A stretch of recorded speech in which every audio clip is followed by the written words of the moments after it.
boards and commissioners to try to get prayer back in school. Be practical in making sure schools know that we practically love you and that we really do care about the stuff that principals and teachers and faculty and staff go through here at the school. Montessori, we are here to tell a story. We show excellence and dignity. We are here to honor. Hi, and welcome back to another episode of Podcast with the Principal. I'm Principal Travers, the principal here at Washington Montessori Elementary School. And Podcast with the Principal is an opportunity to get a chance to listen to people from the community, students, staff members at Washington, about their perspective and things that will help us as we work to be a better community serving our students. I'm joined today with Pastor Chloe. Pastor Chloe, thank you so much for joining us today. I appreciate you taking time out of your busy day to come and meet with us. So, Pastor, I just want you to talk a little bit like your role in the community, talk about your church, and to talk about that with us. Okay. First, thanks for having me on today. I'm so pleased to be here with you all here at Washington. Well, I'm the pastor of Metropolitan United Methodist Church, right down the street off of Bimbo from Washington. And the church has been here for many years, but I've been here now for about almost going on 10 years. And one of the things that has been my big heart is to strive to make sure our church reaches out to the local school system and be impactful for our community, to make sure the school at least knows that the church loves them, is thinking about them, and is striving to do as best as we can to either provide food, to just be of an impact to whatever you all need here at Washington. I love it. And so that just leads into some good questioning, okay? So why? Like, you just spoke to a lot of wanting to make sure that you're walking alongside schools and communities. Like, why is that important? And if it's something about, maybe your upbringing, you had that, or y'all just saw the need. So talk a little bit about the why behind that. Okay, the why is because so many times churches strive to say that they want to be impactful to the community, but when it actually says, oh, we need prayer in school and all of these things of growing up and hearing it, but I'm like, let's be practical.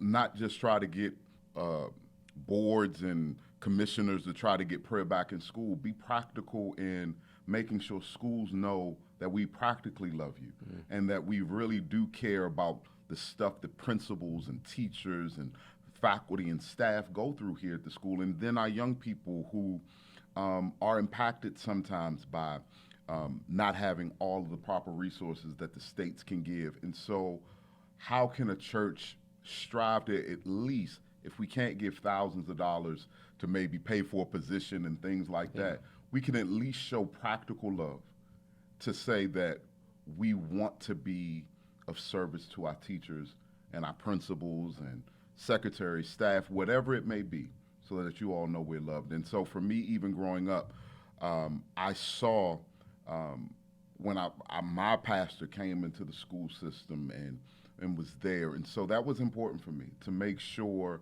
that I have our church not just saying we're worried about those who are inside the building, but we are called to be a blessing to those outside of our building and those in our community. And being that Washington is in our community, it's very important for me to strive to be an impact here. That's big time. And you mentioned, obstacles families face and things like that. And here on East Greensboro, off Bimbo here at Washington, we see that a significant impact of obstacles, right? We even think about like a food desert, like grocery stores on here. Like those are things that, it's not 5 minutes up the road over here, right? You've got to cross tracks. You got to go different locations outside of one grocery store to find a place. So talk about the need in East Greensboro for this. Yeah, absolutely. We have definitely seen and heard of that food desert that is around here. And so that has been one of the big ways that I've been striving to see how we can make a difference. And I know many times school systems strive to help those with Title I school. My wife works at a Title I school in High Point, so I understand all of those different dynamics. But also I want to be able to say it's not just the children that sometimes may be affected. It may be man. their parents. Yeah. And so I wanted to begin to work more within Washington to say, I know that there are times that you all can get resources for our children, but what about their parents? What about the parents who may be in need resourcing? And so we want to be able to say that if there is a family that just found themselves in a desperate need and not able to get enough assistance from our government, that our church wants to be able to step up to say, we recognize that sometimes that you may not qualify for food stamps or certain assistance, but things get difficult.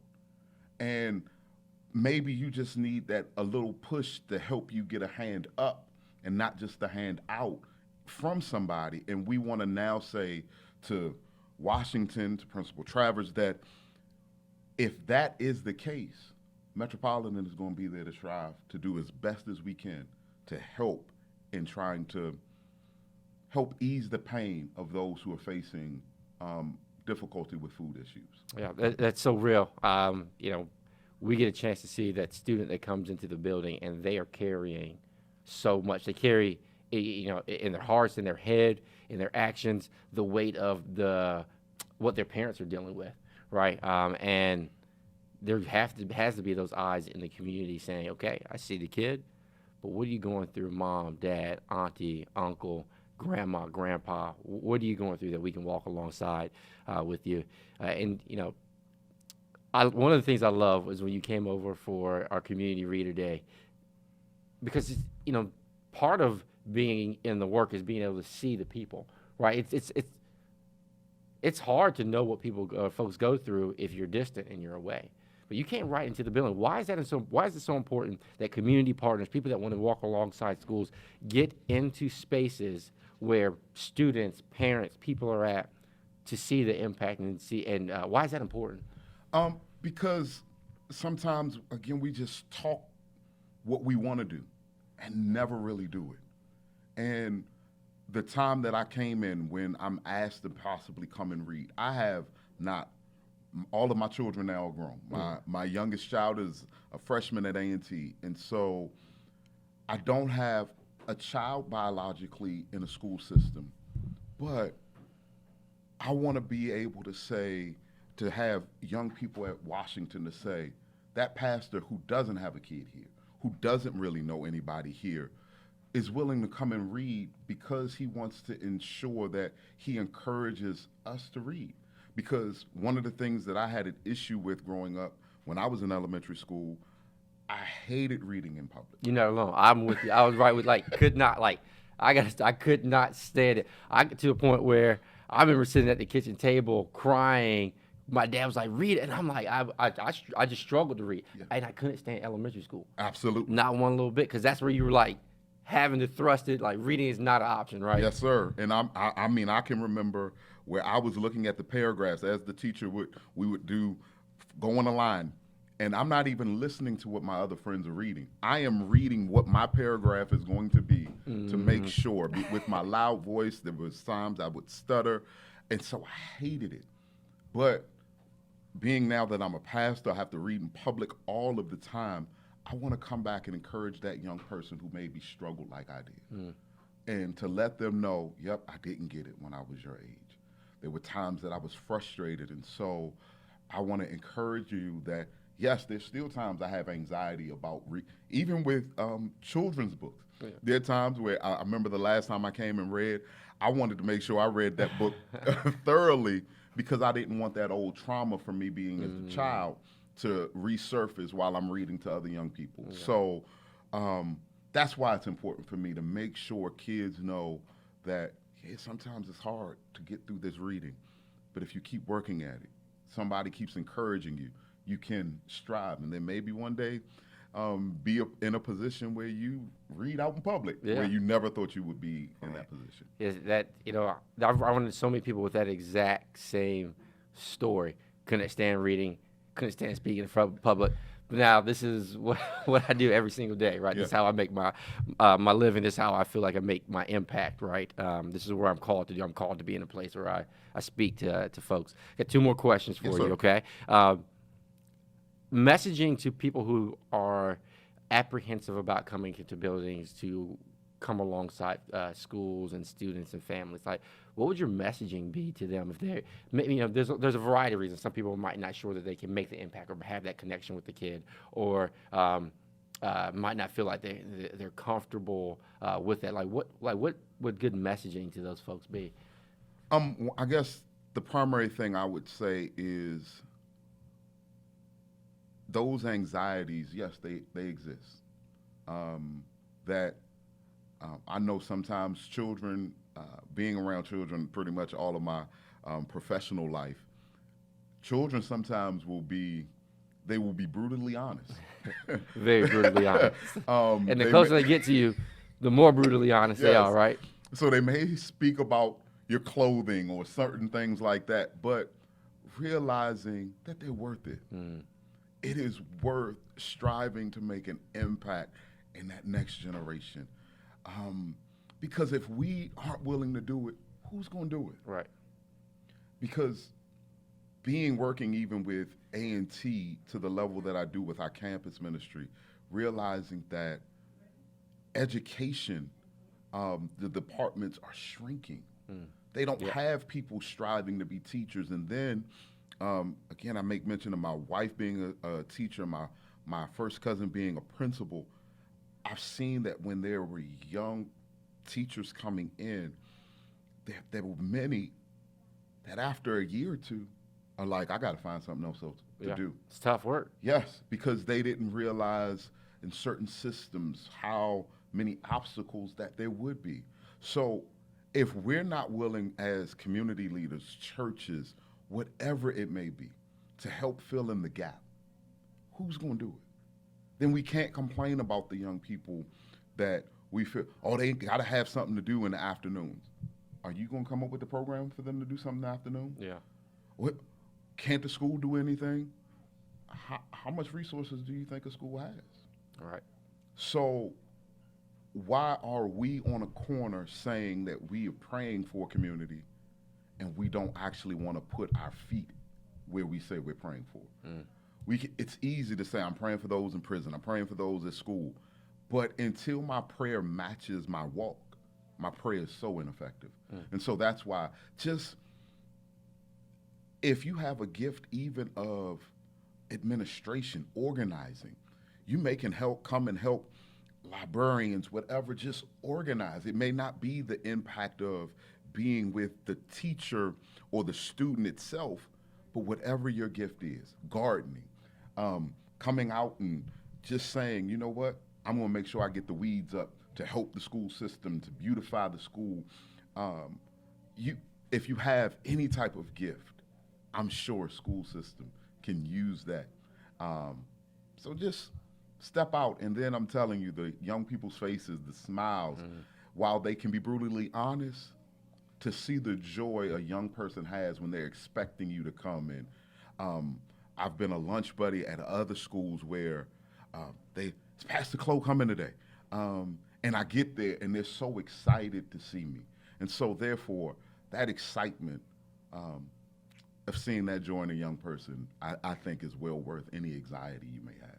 Oh, Pastor, that's huge. I had one more, but that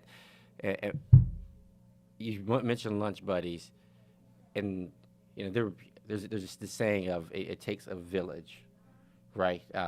And one thing I realized is there's so many people doing so many different great things, right? Like, a church over here, or this youth organization program over here, the school here.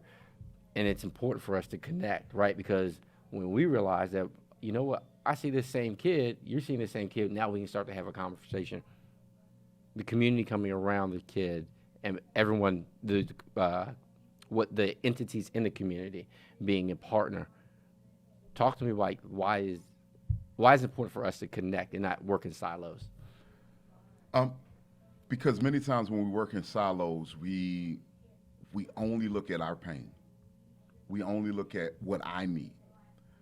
And we fail to realize that while I may be in pain in one specific area, or I'm in needing of the resource in one area, somebody else may have the solution to what I need. And if I don't reach out, I may not see that they have a solution for me, but also I have a solution for them. Yeah. So it's that great partnership. For me, and even in the lunch buddies, being in the community of school, when my kids were younger, when my two oldest sons were in elementary school, I came to their school on a regular basis to have lunch, but I didn't have it with them. There was a young man whose mom was a single mother, and he didn't have a father figure in his life. And I told my kids, I told my sons, I said, now look, we sit at the dinner table almost every night, and I give you insight, I ask you about your day, but you have a fellow classmate who doesn't have a father that is able to do that. So I'm going to come into school, I'm going to see you, I'm going to give you a high five, and I might even give you a little bit of something that you can get an ice cream, but I want to sit with this your classmate, because I want to make an impact. And in making that impact, he became a vital part of I coach local youth football. He was a vital part of our youth football team. And that impact of impacting him, and my own children were able to see the importance of giving back. And so now, my son in California asks me sometimes, Pops, during Christmas time, is anybody, families or anything in need? Because I know that's important for you.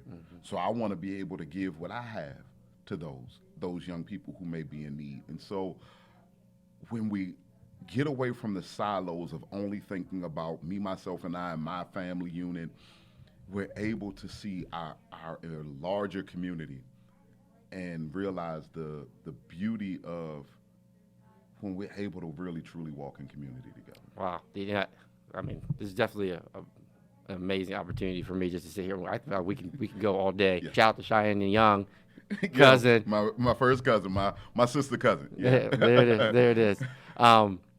So, hey, you heard Pastor Chloe talk about lunch buddies. We also have recess buddies. There's opportunities to come into the building, into Washington, to participate, to be a part of the community, have your eyes open, get a chance to be real with some students and have them speak real to you, and just kind of learn about what they've got going on in their life. And that's huge, being able to be a model to your own personal children and people around you to see, hey, we are called, we're in a place where we got to give back, and it's not only about us and what we can get. Hey, Washingtonians, there's 3 things we do at Washington every day. That's honor community, show excellence, and think critically. Thanks for tuning in, and be looking forward to the next episode.